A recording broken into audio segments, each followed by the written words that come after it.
가을부터 겨울까지의 이야기가 진행된 폭삭 소가수다 3막에서는 은명이에게 다가온 새로운 인연. 현숙이와 은명이의 한방이로 인해 갑작스럽게 할머니, 할아버지가 된 애순이와 간식이의 모습이 그려졌는데요. 이번 영상에서는 3막 속 숨어있던 복선들과 함께 4막 예고편에 대한 리뷰를 해보려고 합니다. 세상에서 제일 행복해 보이는 신부가 된 금명, 그리고 그 모습을 웃으며 지켜보고 있는 영범. 금명이가 드레스 입은 모습을 꼭 볼 거라고 호언장담했던 영범은 그의 말대로 금명이의 결혼식을 보러 온 듯 보이죠. 다음은 신랑 입장이 있겠습니다. 금명이의 남편은 동화가 아니었던 금명이의 첫사랑이 아닌 박충섭이었는데요. 다소 파격적이었던 금명이와 박충섭의 첫 만남.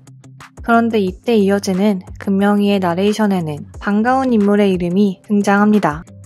환갑 때 민옥이 할머니가 말했었다. 도의적으로 그러면 집구석에서 숨을 데가 장밖에 더 있느냐고 라는 대사를 볼 때 애순이의 가족이 민옥이의 환갑잔치에 간 것으로 추측해볼 수 있는데요. 하지만 민옥은 이막에서 애순이의 형편을 도와주는 장면에서 잠깐 등장하고 이사를 간 이후 3막에서는 등장조차 하지 않았죠.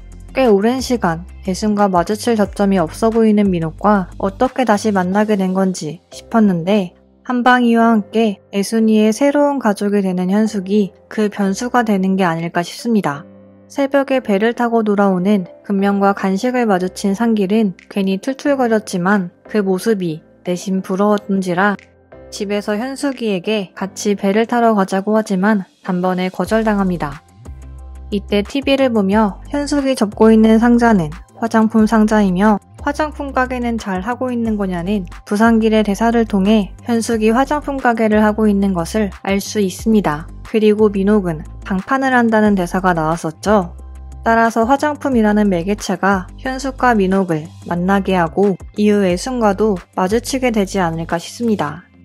또한 그래서인지 예고편에는 제주 해녀박물관 개관과 관련한 인터뷰 장면에서 충수 이모의 뒤로 보이는 민옥의 모습도 확인할 수 있죠. 한편 애순과 간식의 자식 은명이, 그리고 늘 앙숙 같았던 부씨 집안의 현숙으로 인해 섬은 또 한 번 들썩일 것 같은데요. 두 사람의 결혼 자금을 위해 돈을 달라고 하는 현숙이의 모습이 등장하지만 하지만 이 만남을 탐탁치 않아 하는 부산길은 이를 순순히 내어주지 않는 것 같죠. 이때 예고편에는 무언가를 생각하는 듯한 영란의 모습이 함께 잡힙니다. 3막에서 영란은 무언가를 공부하고 있는 모습이 눈에 띄었는데요. 또 시끄럽냐며 도대체 무슨 공부를 하는 거냐고 했던 부산길의 모습을 보면 영란은 꽤 오랜 시간 진지하게 공부를 하고 있는 것 같죠. 책에 뭐라고 써있는지는 잘 보이지 않지만 책에 집 모양의 그림이 그려진 것으로 볼 때 아마도 영란은 공인중개사를 준비하는 게 아닐까 싶은데요. 특히 한방이가 생긴 1996년이 부동산 유통시장이 개방된 시기라는 것을 볼 때 영란이 공인중개사가 되었다면 꽤 많은 돈을 벌고 그 돈을 현숙이에게 주지 않을까 싶습니다. 한편 4막에서는 결혼으로 이어지기까지의 충섭이와 금명이의 연애사 또한 본격적으로 그려질 것 같은데요. 버스에서 잠이 든 금명이에게 목도리를 대어준 인물은 충섭으로 보이며 결혼에 진절머리가 난 듯한 금명은 결혼은 하지 않겠다고 못을 박지만 이후에는 충섭을 소개시켜주기 위해 제주도까지 간 것을 확인할 수 있죠. 이때 관식이, 금명이는 물론 은명이도 함께 술을 마시는 장면이 등장하는데 두 사람이 같은 시기에 군대를 갔고 또 같은 시기에 제대한 것으로 볼 때 두 사람이 군 동기일 확률도 있을 것 같습니다.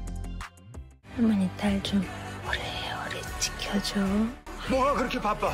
미안해. 우리가 엄마가 그렇게 근사한 사람이야. 나는 이 새끼야. 한편 예고편 후반부 무심했던 자신들의 모습을 뒤늦게 반성하는 금명이와 은명이의 모습으로 볼 때 애순이 혹은 관식이에게 무언가 일이 생긴 것 같아 보이죠.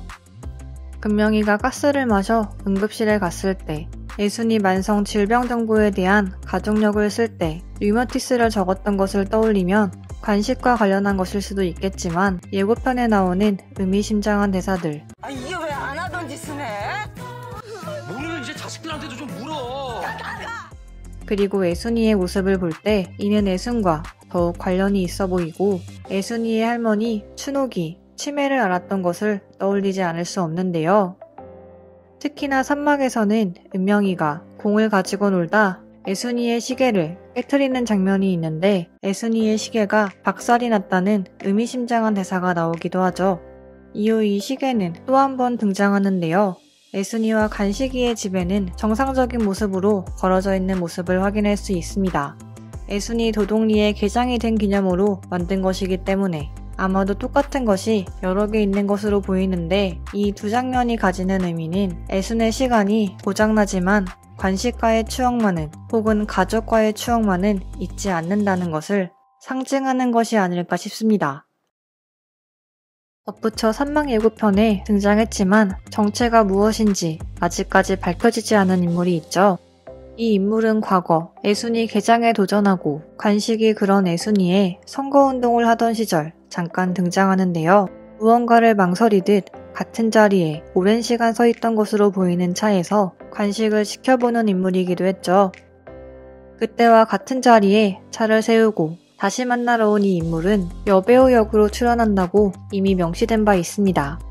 이후 관식이가 물에 빠진 사람을 구했다는 이야기가 등장하는 것으로 볼 때 관식이 구해준 이 인물이 이 여배우이며 그때의 빚을 갚기 위해 생명의 은인인 관식을 찾아온 듯 보이죠. 하지만 산막에서 짤막하게 등장했던 이유는 아마도 사막에서 꽤 중요한 역할을 맡았기 때문일 것 같은데요. 개인적으로는 사막에서 애순이가 아플 때 어떤 식으로든 도움을 주는 인물이 아닐까 싶습니다. 저는 다음 영상으로 돌아오겠습니다. 감사합니다.